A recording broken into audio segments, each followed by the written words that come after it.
If I had known how that day would end, perhaps I would have never gotten into the car. But who among us can predict the future? My name is Henry. I am 18 years old, and my life up to a certain point was completely ordinary. My mom, dad, and I lived in a quiet neighborhood of a small town in Ohio. Dad worked as a teacher at the local school, and mom was a private doctor, respected and loved by her patients. I was often told that I resembled my mom. We have the same green eyes and dark hair, slightly curly at the ends. I was proud of this resemblance. That day we were heading to the birthday party of my dad's friend. Her name was Loretta, and although I had never seen her before, Mom said she was incredibly beautiful and always knew how to create a festive atmosphere around her. I even felt a bit envious of Dad for having such vibrant friends. We left home around noon. I remember Dad joking that he would have to drive 200 kilometers just for a cake. Mom was sitting in the front seat, laughing at his words, and I was in the back, checking notifications on my phone. The road was ordinary, the same bumps, the same gas stations with dusty signs. Stopping at one of the roadside cafes, we had a cup of tea, and I secretly regretted not bringing a book with me. The party promised to be boring. Mom noticed for the first time that Dad looked tired. She even suggested he rest a bit, but he just waved it off. "Don't worry, Catherine. I'll manage." I've driven longer before. Those words now ring in my memory like an alarm. We were already close to our destination when the road began to wind through a dense forest. The trees stretched high like columns, their crowns merging into an intricate pattern through which the sunlight barely filtered. Suddenly, out of nowhere, a group of deer darted onto the road. Dad braked sharply, and we all instinctively leaned forward. Mom screamed. The animals froze for a moment, their eyes shining in the headlights, and then disappeared into the thicket. Dad regained speed, trying to ease the tension with jokes about racing with deer. But the atmosphere in the car was different.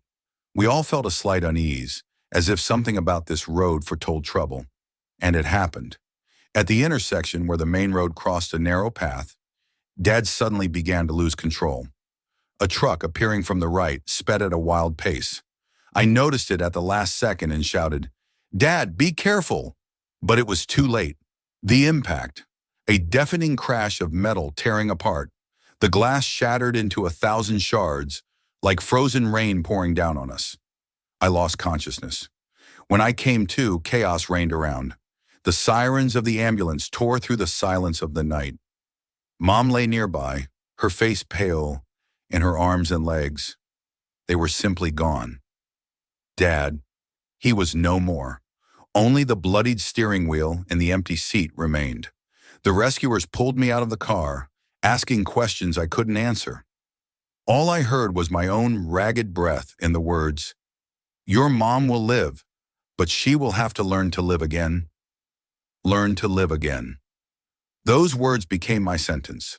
That day I realized that my life would never be the same.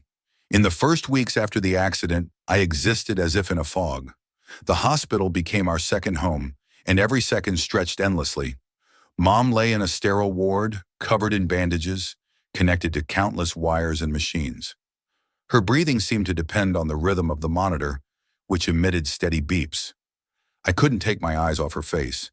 It was the same, familiar, dear, but worn out, as if someone had cut a piece of life out of it. When she first opened her eyes, I couldn't hold back my tears. She smiled, weak and barely noticeable, but it was a smile. I thought that maybe we still had a chance. But then realization came. The doctor explained that the injuries were too severe. Prosthetics would help her over time, but she would never walk the same way again. She would never be able to take my hand or hug me the way she used to. I had to learn everything.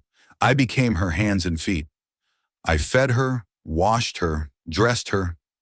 Every morning began with her soft voice, "Henry, help me get up." And every morning I reminded myself that this was my life now. For the first few months, we both tried to cope with the new reality. Mom was strong. She tried to joke to hide the pain. But at night, I heard her quiet sobs. They cut me from the inside, but I didn't know how to help. One evening, as I was serving her dinner, she suddenly said, "You know, Henry, sometimes I think you didn't need all this. You're too young to carry such a heavy burden."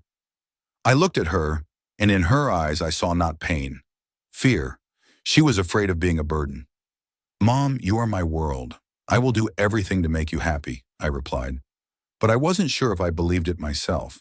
One day, returning from the store, I noticed my old friends playing basketball on the court where we always gathered. I froze watching them. No one even glanced in my direction. At that moment, I realized that for them, I no longer existed. My life now belonged only to Mom. But the hardest part was yet to come. Mom started to withdraw into herself. She spoke less and hardly smiled. I tried to lighten the mood, turned on her favorite movies, cooked her favorite dishes, but it was all in vain. It seemed that she was slipping further away, and I couldn't catch up to her. At night, I often lay in the dark, wondering how to live on. Questions swirled in my head. What if she is never happy again? What if I can't help her? There were no answers. It was then that I first realized I had to do something incredible. I swore to myself that I would bring back Mom's smile, no matter what it took. A warm, sunny day that I wouldn't have noticed if it weren't for the noise of cars outside the window. I was returning home after morning shopping, carrying a bag with Mom's favorite chocolate cupcakes. It was her little joy that I allowed myself to give from time to time. As I crossed the park, I heard someone's laughter. Bright, sincere, almost infectious. On the bench sat a girl. Her golden blonde hair shimmered in the sun, and her slender fingers flipped through the pages of a book. She looked perfect. I froze, unable to look away. My heart beat faster. She looked up and noticed me. An awkward pause. "Hi," I said, feeling the words stick to my tongue. "Hi," she replied, smiling. I moved closer, feeling my ears turn red. I just saw you and thought that you should talk?" She laughed. Her voice sounded soft, like the rustle of leaves. "I'm Alice, and you?" "Henry," I exhaled. "Do you come here often?" We talked for about 10 minutes, but that was enough for me to feel like I'd known her all my life. She told me she was studying medicine and had come to the park to read a book. Her calmness and kindness literally radiated from within. As I walked home, her words echoed in my head. "I hope we see each other again." I smiled. It was the first genuine smile in a long time. "Who is that?" Mom asked when I entered the house. "Just a girl in the park, Mom." "Her name is Alice," I replied, trying not to show how my heart was still racing with excitement. "You haven't talked about anyone with that expression in a long time," she noted and smiled. "Maybe this girl will bring you happiness." Her words made me think. Maybe Alice really could be a ray of light in my life. But how to tell Mom? How to explain it to myself? I didn't know, but suddenly I felt that something new, something important, was ahead.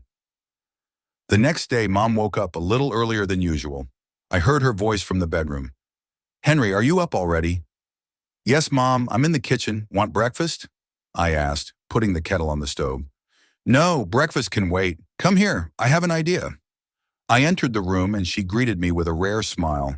Her face looked animated, and there was that spark in her eyes that I hadn't seen in a long time. "I remembered my wedding dress," she began. "It's still hanging in the closet. Can you get it for me?" "Why?" I asked, a bit confused. "I want to wear it again. Today, I want to feel beautiful." I didn't ask any more questions. Finding the dress, I carefully took it out of the cover. Red with neat embroidery, it still looked like it had just been sewn. I helped Mom get dressed, her smile growing wider with each movement. "How do I look?" she asked, looking at herself in the mirror. "Beautiful, Mom. You look like an angel." Mom laughed, and her laughter filled the room, driving away the darkness that had hung over us for the past years. She asked me to turn on some music, and we spent the morning chatting and laughing. It was the first day in a long time that she looked truly happy. That evening, I was preparing her favorite dish, chicken and cream sauce. When I set the plate in front of her, she took a spoon and said, "Henry, you make me happy. Thank you for this." Those words settled in my heart. Maybe I really was on the right path, but this was just the beginning. A few days after our meeting in the park, I couldn't stop thinking about Alice. Her voice, her smile, that light laughter. It all became a beacon in my thoughts. I knew where to find her, but I hesitated to approach. It seemed like she lived in a completely different world, where my place was just a shadow. But fate decided otherwise. That evening, as I was helping Mom finish dinner, we heard a knock at the door. I wiped my hands on a towel and went to open it.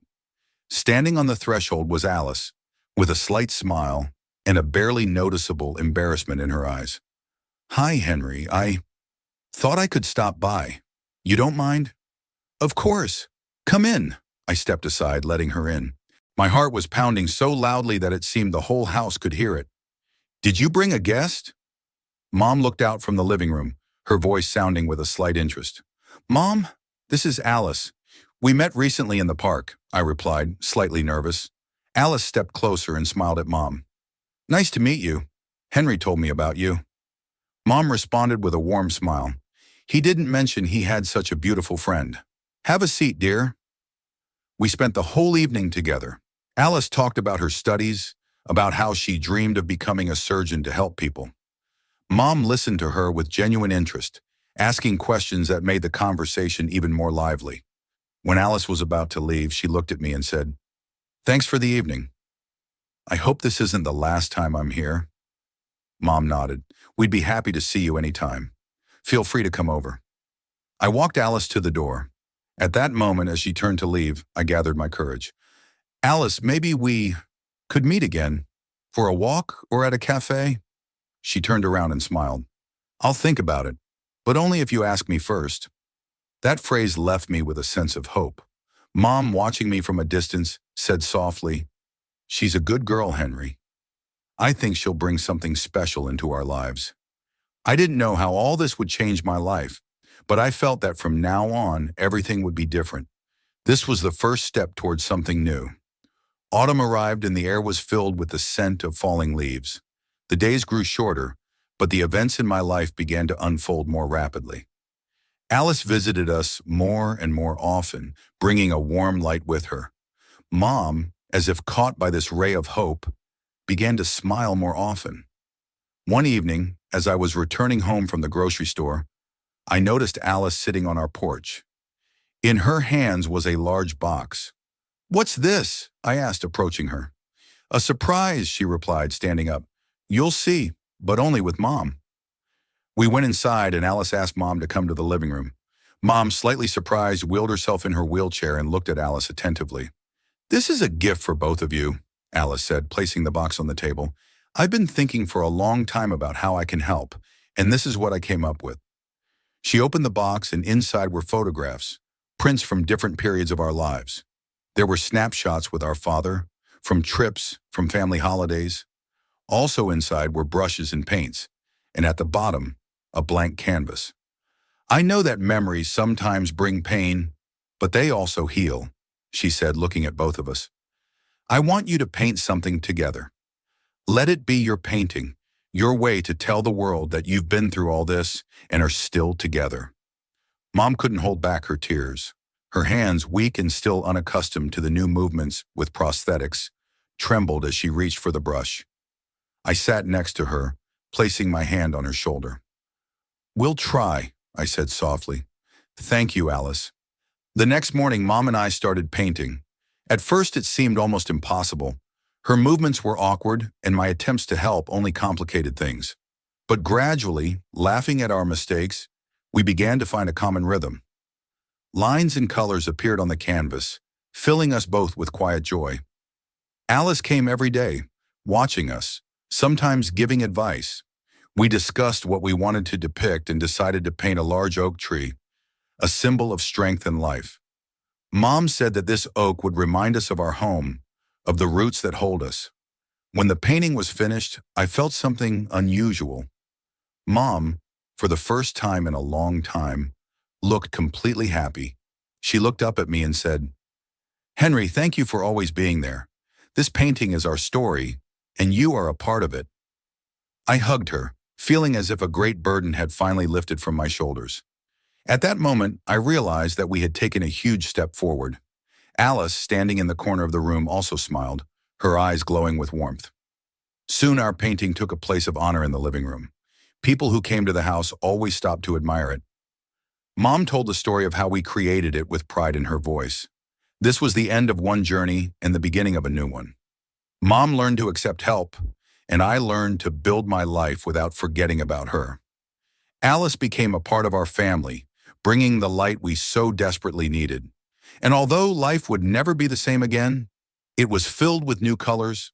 Sometimes the past tries to pull us back, but we have learned to look forward, and that perhaps is the most important thing.